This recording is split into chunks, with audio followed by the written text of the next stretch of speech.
Indonesia akan kedatangan beberapa pemain naturalisasi lagi. Berikut nama dan rencana pelatih Sintayong dan Erick Thohir untuk menambah pemain timnas Indonesia. Sebelumnya jangan lupa like dan subscribe untuk channel ini. Pertama ada Eliano Reinders. Kita sedikit kecewa karena Tijani Reinders menolak bergabung ke timnas Indonesia dan memilih timnas Belanda, tapi kita masih bisa tersinggung karena kemungkinan besar adiknya yaitu Eliano Reinders berencana gabung ke timnas Indonesia. Eliano Reinders bisa berpeluang membela timnas Garuda dikarenakan memiliki garis keturunan dari ibunya. Eliano lahir di Belanda, namun sang ibu berasal dari Maluku, Indonesia, yang bernama Angelina Lekatompesi. Eliano tidak jauh dari sang kakaknya Tijani Reinders. Mereka sama-sama berposisi sebagai gelandang. Namun tipe permainan Eliano sang adik lebih ofensif daripada sang kakak. Selain bisa menjadi gelandang serang, Eliano juga bisa ditaruh di posisi sayap. Dan saat ini pemain yang berusia 23 tahun tersebut bermain bersama PI Cheswold. Eliano berkompetisi di kasta tertinggi Liga Belanda atau Eredivisie. Musim ini Eliano sudah bermain sebanyak 27 pertandingan dan sukses mencetak 3 gol dan 1 assist.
Selanjutnya ada Cavindik Bakarbesi. Sepertinya pintu timnas Belanda sudah tertutup untuk Cavindik Bakarbesi. Meski Kevin selalu tampil gemilang bersama FC Copenhagen, namun tidak untuk berkesempatan membela si oranye. Dengan hal ini, Cavindik mulai tertarik untuk membela timnas Garuda. Cavindik adalah salah satu pemain yang sangat diharapkan oleh pelatih timnas Indonesia Sintayong. Namun pemain 27 tahun tersebut masih berkeinginan membela Belanda hingga sampai saat ini ia gagal dipanggil oleh timnas oranye. Namun dengan sederet prestasi dan pencapaian Garuda saat ini tidak menutup kemungkinan bagi Cavindik untuk membela timnas Indonesia ke depannya. Cavindik adalah pemain yang berposisi sebagai bek kanan. Namun ia mampu tampil gemilang saat dipakai pada posisi bek tengah ataupun gelandang bertahan. Dan secara kualitas, Cavindik adalah pemain grade A dengan sederet prestasi mentereng bersama raksasa Liga Denmark FC Copenhagen. Sepanjang musim ini, ia sudah bermain sebanyak 40 pertandingan di semua kompetisi. Di Liga Denmark, Kevin berhasil mencetak 1 gol dan 2 assist.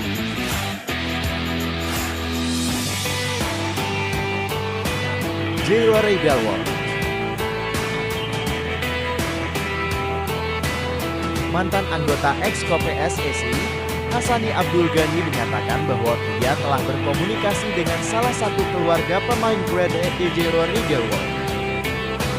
Orang itu menjelaskan bahwa cucunya yaitu Jairo sangat berminat untuk bergabung bersama timnas Indonesia. Hassani yang awalnya berpikir kalau Jairo adalah keturunan Suriname terkejut mengetahui kalau pemain Crystal Palace tersebut memiliki garis keturunan yang berdarah Manado. Jairo adalah pemain berusia 27 tahun yang saat ini membela timnas Liga Premier Inggris Crystal Palace.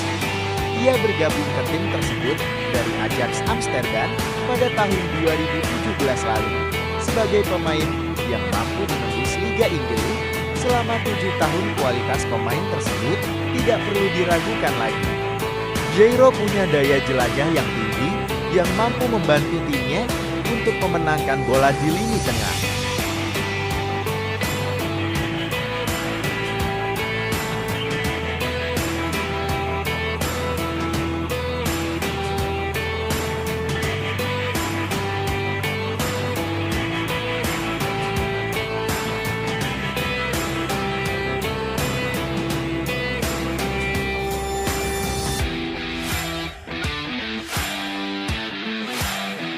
Dengan kualitas yang dimiliki Jairo, apabila pemain tersebut benar-benar ingin bergabung bersama timnas Garuda, maka kita bisa membayangkan betapa kuatnya lini tengah yang dimiliki timnas ke depannya.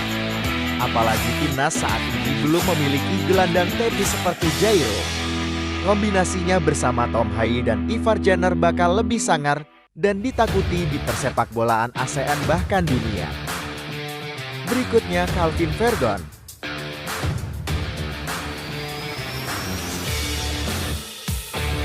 Terbaru dalam wawancara bersama Yusa Nugraha menjelaskan secara langsung kalau proses naturalisasinya sudah berjalan.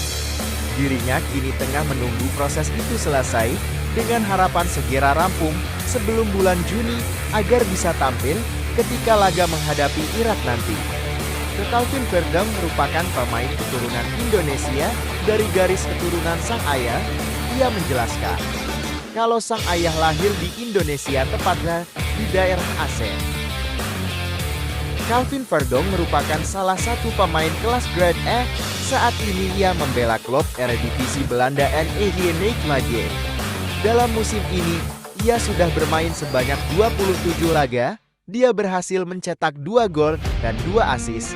Catatan itu tentulah sangat mentereng mengingat Verdon adalah pemain belakang. Calvin Verdon adalah pemain fleksibel. Hal itu merupakan daya tarik yang membuat Sintayong kepincut untuk timnas Indonesia. Selain bisa bermain untuk posisi bek kiri, Calvin bisa ditempatkan di posisi bek tengah, gelandang bertahan hingga di posisi sayap kiri. Selain memiliki skill bertahan yang mumpuni, Calvin juga memiliki akurasi umpan-umpan yang hebat.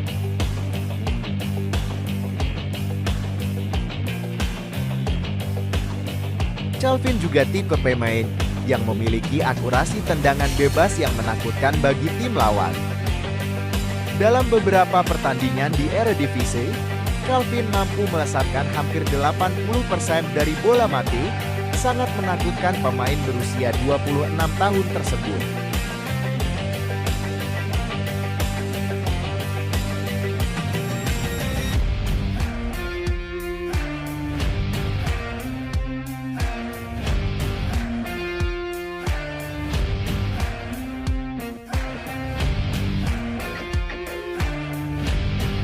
Selanjutnya ada Ol Romeni.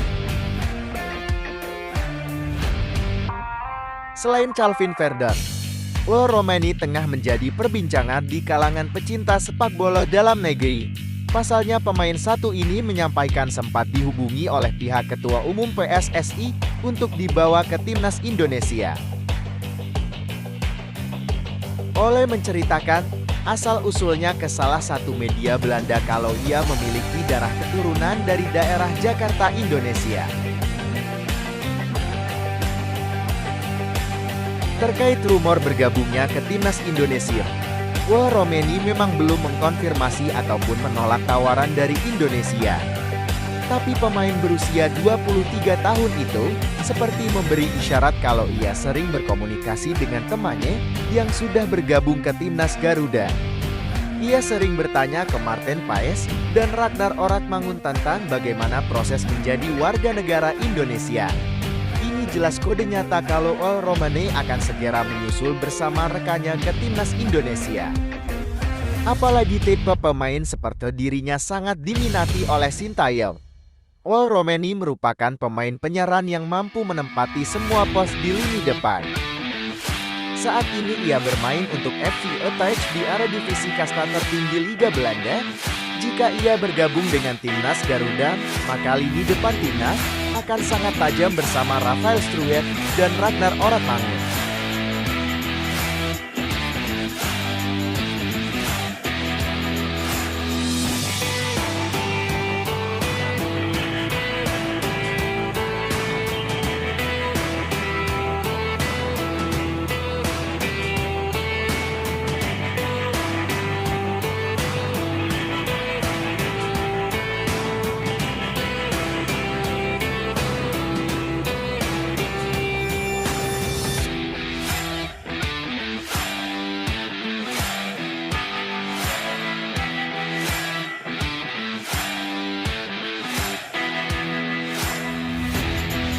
Selain nama-nama tadi, sejatinya timnas Indonesia masih memiliki banyak segudang pemain top di dunia.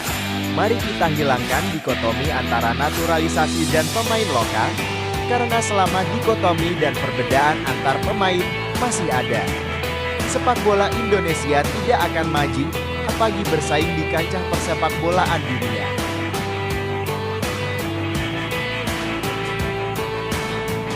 Kita harus terus mendukung siapapun pemain yang bergabung untuk kemajuan timnas Indonesia. Bukannya nyinyir kayak pengamat-pengamat bola kampungan macam Anap yang asal ngomong tanpa merasakan bagaimana proses menciptakan suatu hal yang bersejarah bagi persepak bolaan nasional.